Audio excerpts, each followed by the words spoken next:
Dito sa Ling Shopping Sweden, ang pagdiriwang ng Pasko ay isa sa pinakamasaya at pinakaenggrandeng selebrasyon sa buong taon. Of course, ibang-iba naman talaga ang Kapaskuhan at saya sa Pilipinas.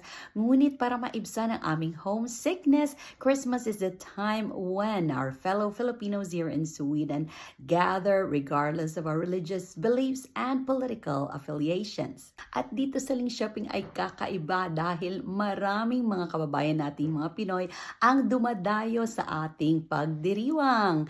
You know what? Oras talaga ay kulang na kulang para sa ating unlimited na kainan, sayawan, kantahan, at walang humpay na tawanan at kasiyahan. At sa video na ito, we'll be featuring some of the highlights of the Filipino community in Ling Shopping City's Christmas party.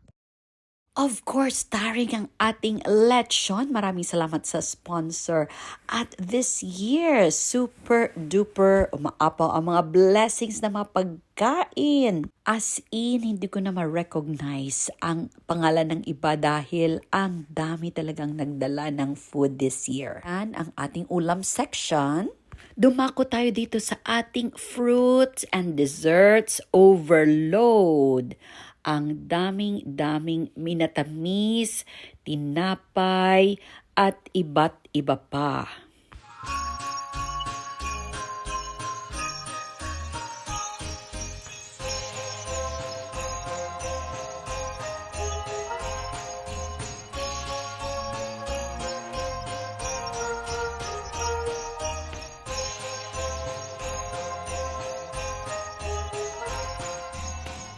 After ng kainan, pumwesto na tayo as MC of today's event. Salamat sa nag-capture nito. Presenting to you the Children's Parade. Dumadami na ang ating mga successors na mga anak dito sa Sweden. At sumayaw din sila.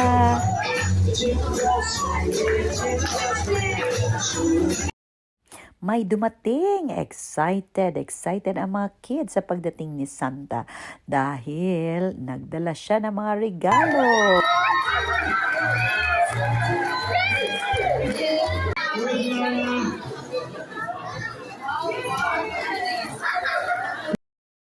It's time for Talent Showcase.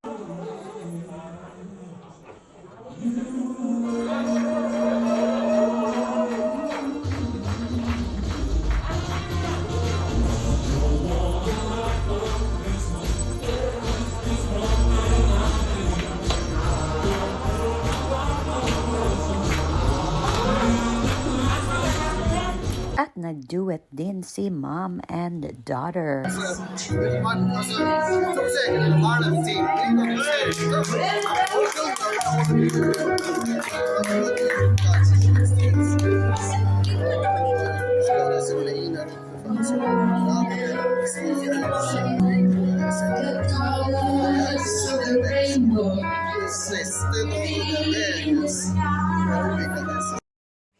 At kumanta din ang aking mga cute na Tagalog mother tongue pupils. At meron din tayong drawing of lottery tickets.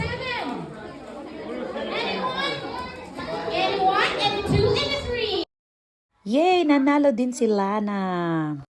Ngayon naman ay iikot tayo and it's time to capture the charming smiles ng ating mga kababayan dito sa Sweden.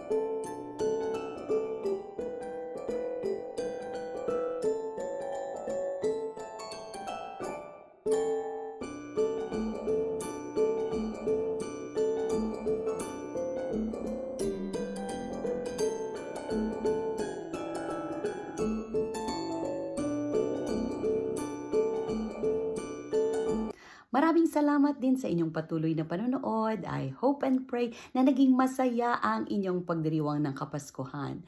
See you next time and manigong bagong taon. God bless us all.